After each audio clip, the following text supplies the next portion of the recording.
Hey there YouTube, I just thought I'd do a small video showing you how I paint my desert Italians. Here we have a mortar team member who's literally been given a white base coat, and I've basically just given him a base flesh coat on there, which is basically Panzer Ace's flesh base. The next colour that we're going to put on him is for his Sahariana jacket. We're basically going to split the model into three colours. So you've got his helmet, which will be green ochre, his Sahariana jacket, which will be desert yellow, and his trousers or pants will be Panzer Ace's British tank highlight, British tank crew highlight, or highlight British tank crew. So let's end it here, and I'll be back in a second with his base coat on. Okay, we're back, and you can see that I've basically given this guy his basic base colours now. So he's got his helmet painted green ochre, his Sahariana jacket with desert yellow, and his trousers, fatigue trousers, highlight English tank crew, and his also his ammo box, which is green ochre. Okay, next up we're going to base coat his backpack, gaiters and boots, and for that we'll be using for the boots flat brown, for the gaiters khaki, and for the backpack we'll be given that a base coat of black brown, German Camo black brown, and for the moment we'll be leaving the bedroll at the bottom there and the water bottle, which will be green, which will be grey green, and his tent quarter, which is on the top of his backpack there, which will be middle stone, and his obviously his rifle will be flat brown, which I may do at the same time as I do his boots. So I'll come back to you again in a second with those painted up. And we're back, and you can see that I have now put all of his base colours on now, including the his full backpack. So I added the middle stone, I added the grey green, so you can see the bedroll is middle stone, or sorry, the tent quarter is middle stone, and the bedroll is green grey, and so is the water bottle. You can see his boots and gaiters have been done, khaki for the gaiters and flat brown for the boots, flat brown for the rifle, and you can see that I've just picked, using when I had some grey green on my brush, I just used that to pick out the metallic parts of the gun, and I'll go in and finish those off a little bit later.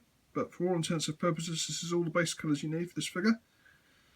My next stage is to basically give it a good coat of Army Painter Quick Shade Strong Tone, and this will basically put all the shadows that I need in, and sort of some base shadowing on the face, although I do sometimes add a little dash of a slightly lighter flesh tone, or in this case barbarian flesh, which I may just do now, just so that he's not quite so dark in the face, because I don't want him to have been in the sun for too long. So I'll be back after I've added a little bit of flesh and done the first quick shade tone. Okay, so you can see that I've now given him his coat of strong tone, and he is looking quite dark at the moment, but don't worry, the next stage will be my style of highlighting. And then basically what we want to do is you just want to brighten up everything that the the tone, the strong tone has shaded down, but leaving the shade intact. So it's basically doing its job for us. To do the shading, I will basically take the base colour. So for instance, for his trousers, I used Highlight British Tank Crew. So I will now use Highlight British Tank Crew, and I'll add a little tiny part of Iraqi sand just to kind of brighten it up. And I will basically go over the trousers where the light would hit it, and I will do the same with all the various other parts of him. So his Sahariana jacket and his helmet and the ammo case. I'm using their base colours with a little bit of Iraqi sand. So I sometimes actually I start with the trousers because they're the lightest shade, and then I will actually just add a little bit of that original colour into the base colour, because the Iraqi sand tends to brighten it up, and it gives you kind of like a slightly stronger tone of the original colour. It saves you having to keep putting out separate dabs of paint all the time. So you only basically need the Iraqi sand once, and then eventually we will go in with some flat flash and do a similar sort of job on his face and hands, and also we will finish his webbing and the backpack straps by going over them with the colour they're supposed to be, which is cork brown. The German Camo Black Brown is basically a good base to put under it.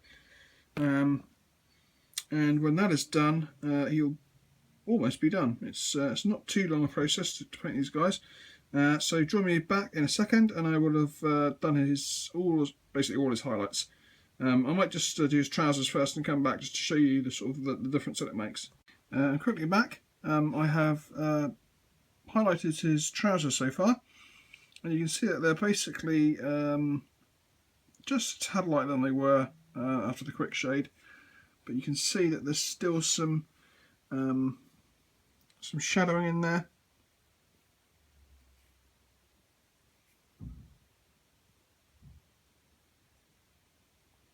Very simple, very quick, and it looks good. So next up we'll be doing Sahariana jacket.